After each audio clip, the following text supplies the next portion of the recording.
வணக்கம். இன்னைக்கு என்னுடைய ஓர்படி பூண்டு சட்னி குடுத்து விட்டாங்க. நான் கொஞ்சம் தேங்காய் சட்னி அரைச்சிருந்தேன். சரி பூண்டு சட்னிய ஸ்டஃப் பண்ணிக்கலாம்.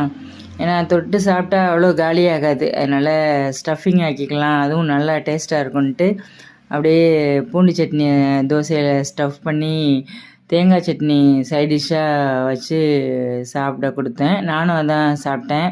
சூப்பரா இருந்துச்சு. அது.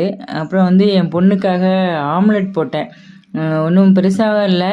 சும்மா தான் உப்பு, மிளகு, அப்புறம் மஞ்சப்பொடி இதெல்லாம் போட்டு கருவேப்பிலை, கொத்தமல்லி போட்டு ஆம்லெட் போட்டு அவளுக்கு சாப்பிட கொடுத்தேன். அவ்வளோதான். எங்கள் வீட்டில் சிவில் ஒர்க்கு போயிட்டுருக்கு.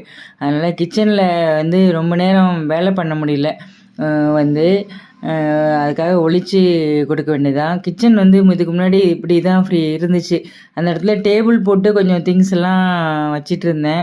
ஆனால் ஒரே ஒரு குட்டி ஷெல்ஃபு மட்டும்தான், இது மட்டும்தான் இருக்கும். அவ்வளோதான். அதனால் சரி ஒரு ஷெல்ஃப் போட சொல்லுவோம் அப்படின்ட்டு கிச்சன் ஷெல்ஃப் போட சொல்லியிருக்கோம்.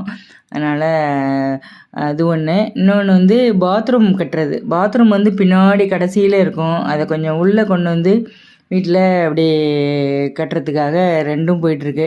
அதனால் வீடே ஒரே கஜ கஜன்னு இருக்குது. அதனால் இப்படி தான் போச்சு.